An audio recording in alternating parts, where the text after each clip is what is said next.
Grew up in an all-American kind of family. Both parents were educators. Dad was a pastor for a while. First chance I got to run from that life, I did, and went off to college and really kind of went off the deep end.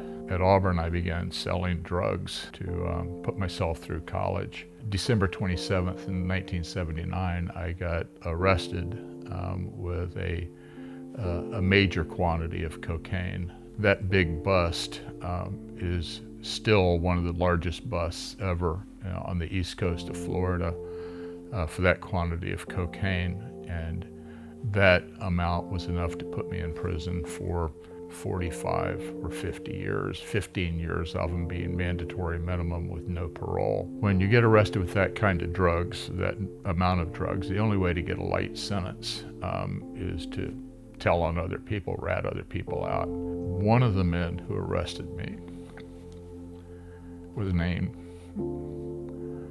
a man named Wally Gossett. Wally came to my house one evening and he brought two men with him. And I thought, oh gosh, here it comes. As God would have it,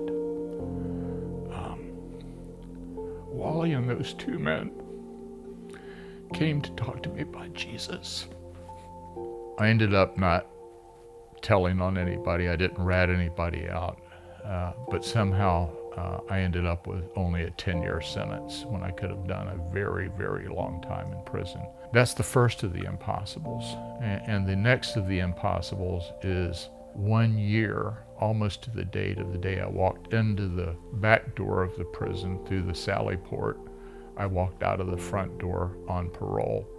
And remember what I said a while ago, the amount of drugs I got caught with and the kind of drugs I got caught with, it was a minimum mandatory sentence of 15 years with no parole.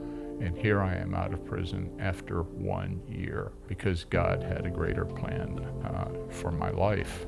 Because I'd grown up in a Christian family, I faked it pretty good.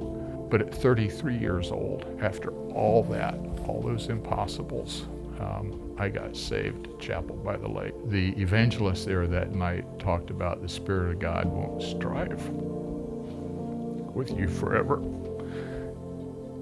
At some point in your life,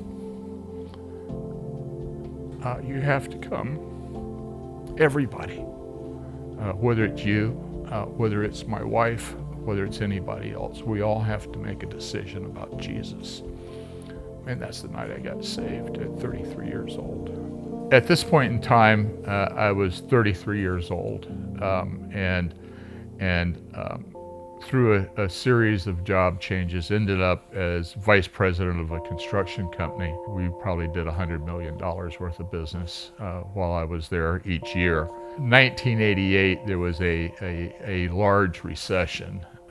And we had 100 houses in the ground and a couple of 500-unit apartment complexes in the ground, and cash flow was tough, and I was the big overhead item, so I was let go first. I ended up working at Home Depot selling screws and nuts,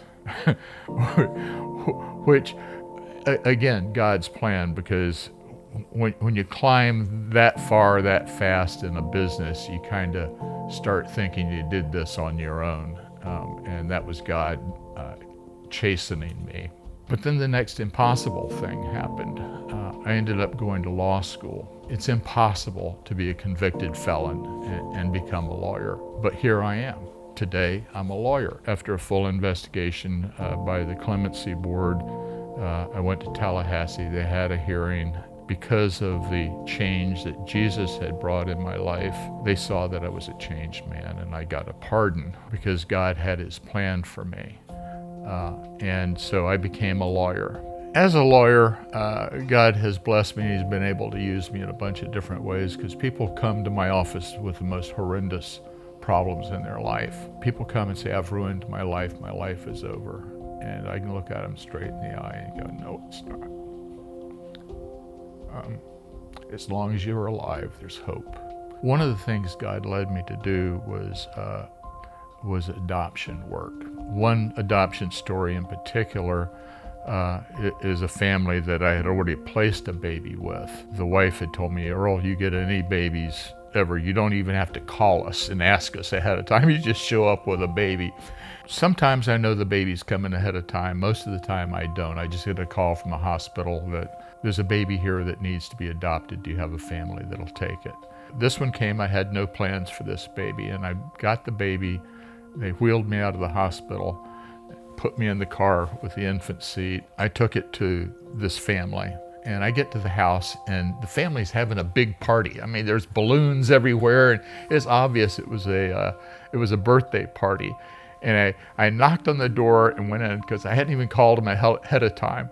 And I walk in the door, and everybody starts squealing because here I am with a baby on this girl's birthday. I later found out that little girl had told her parents that she wanted two things for her birthday. She wanted mommy to have a new baby and to get a puppy. They were able to arrange the puppy, but as the mom told her, honey, I'm not pregnant and I can't get you a baby on your birthday. Yet God worked it out so that after that, the little girl prayed earnestly for that baby, and God provided a new baby for her family on her birthday.